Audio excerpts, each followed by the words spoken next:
Hi guys, ரொம்ப நாள் கழிச்சு ஃபிஷ்ஷிங் வந்திருக்கேன். கொஞ்சம் லாங்காக இந்த ஏரி தான் இது வரைக்கும் கொஞ்சம் பார்த்ததுல கொஞ்சம் பெட்டராக இருந்தது. அது இல்லாமல் ஒரு 4 வீடு தான் இருக்குது. பிடிச்சா யாரும் வந்து கேள்வி கேட்க மாட்டாங்க, குத்தகன்னு சொல்ல மாட்டாங்க. பிடிச்சவொடனே 4 மீன் ஒன்றே எங்கள் ஊரில் வந்து பிடிக்கக்கூடாது, ரூல்ஸு கட்டுப்பாடு அதெல்லாம் சொல்ல மாட்டாங்க.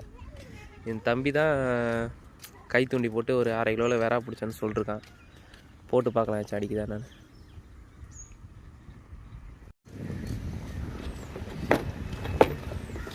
ஃப்ராக் கவுக்க போகிறோம். போட்டிருக்கா போடலனாலே தெரியல. போட்டு கொடுத்துருவாங்க.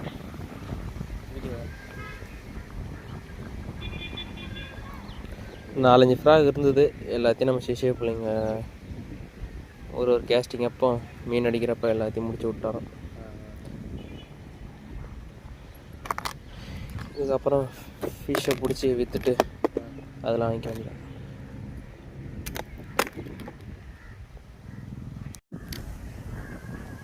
ஃபஸ்ட்டு கேஸ்டிங்கு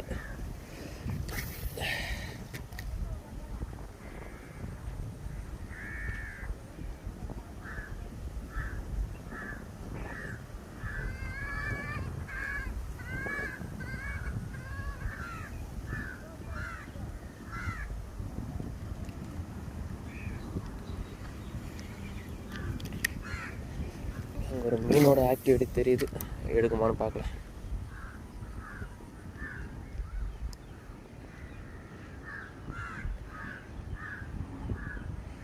இல்லை, எனக்கு என்ன ஒரு லக்குனா இது வரைக்கும் இந்த ஏரியில் யாரும் ஸ்டிக்கு ரீல் எதுவும் யூஸ் பண்ண பிடிச்சதே இல்லை.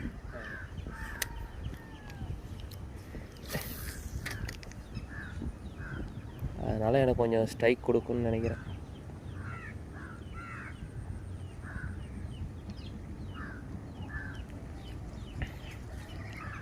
எல்லோரும் நினைப்பாங்க போவாங்க போடுவாங்க, போட்டோடனே அடிக்கும், ஒரு 10 இதுலேயே 4-5 மீனை தூக்கிடலாம் அப்படின்னு.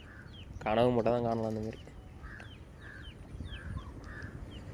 ஒரு மீன் பிடிக்கிறதுக்கு 50, 60, 100 கூட தொடலாம். 100 கேஸ்டிங் மேலே தான் ஒரு மீனாச்சும் அடிக்கும். அதுவும் அதில் ஸ்ட்ரைக் கொடுத்தா அந்த மீனை எடுக்கிறது அதுவே தாண்டி கஷ்டமாக இருக்கும். இலை அதிகமாக அந்த இடத்த பொறுத்து ஊக்கு ஏற்றது.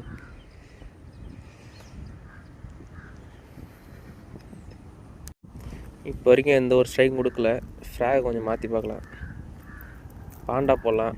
அது வந்து ஒரு 10 கிராமுனால லாங் கேஸ்டிங் போக மாட்டுது. இது ஒரு 14 கிராம் இருக்கனால கொஞ்சம் லாங்காக அடித்து பார்க்கலாம். அதுவும் இதில் செப்ரேட்டிங்காக மணி நானாக ரெடி பண்ணேன். ட்ரை பண்ணி பார்க்கலாம். இன்னும் யாரும் வந்து இந்த ஊர்லேருந்து இன்னும் வேடிக்கை பார்க்க வரல. ஏதாச்சும் ஒரு மீன் மாட்டுச்சுன்னா வந்து பார்ப்பாங்க. ஒரு 4-5 மீன் மாட்டுச்சுன்னா என்ன நம்ம ஏரியாவில் வந்து மீன் பிடிக்கிறான், சும்மா தானே போட பார்த்தா ஏதாச்சும் ஒரு சாக்கு சொல்லி குத்தைகள் இருக்குது, சாமி குளம் அதுன்னு சொல்லி பிடிக்கக்கூடாதுன்னு ஒரு ரூல்ஸை சொல்லி மீனையும் பிடிங்கிட்டு விட்டுட்டு தொத்தி விட்ருவாங்க. யாரும் வராமல் இருந்தால் நம்மளுக்கு எந்த ஊருக்கு போனாலும் ஏரி குத்தகை, இது குத்தகை இல்லைனாலும் சரி, நம்ம வர்றதை பார்த்துட்டாலே போதும். சிக்கன் ரீல் எடுத்துகிட்டா போதும், அவ்வளோதான். வந்துட்டானோ மீனை பிடிச்சிடானோ. குத்தகையே இல்லைனாலும் குத்தகன்னு சொல்லி அனுப்பிச்சி வச்சிடும்.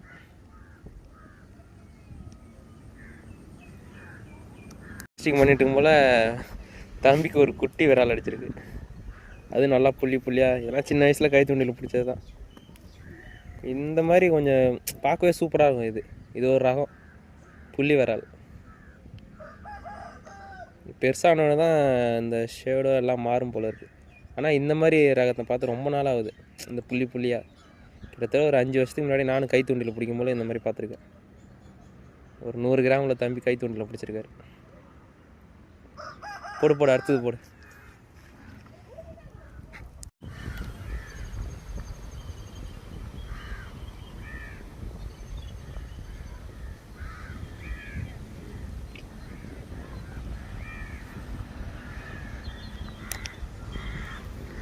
காய்ஸ், இப்போ வேணால் ஸ்ட்ரைக் கொடுக்குன்னு நினைக்கிறேன்.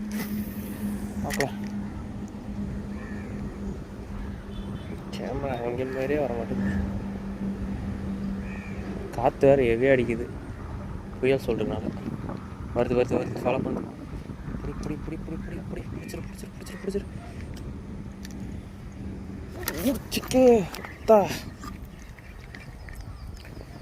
ஃப்ராக் சரியில்லை கைஸ்.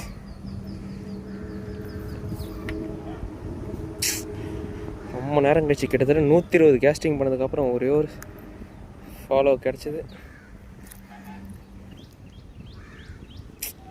அதெல்லாம் மிஸ் பண்ணிட்டேன். திரும்பி அடிக்குமான்னு பார்க்கும். காற்று அடிக்கனால எய்ம் பண்ணுற இடத்துல போட முடியல.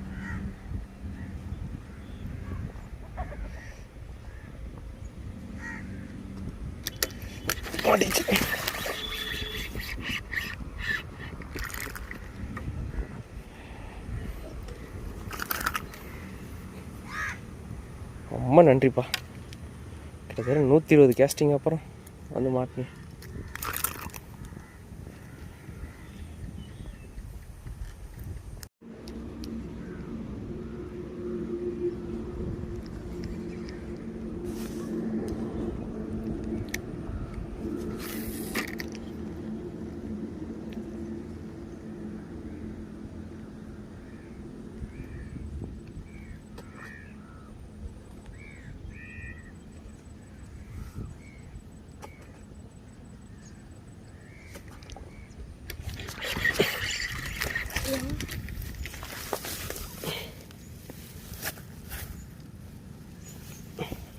கரு கரு கருப்பாய்.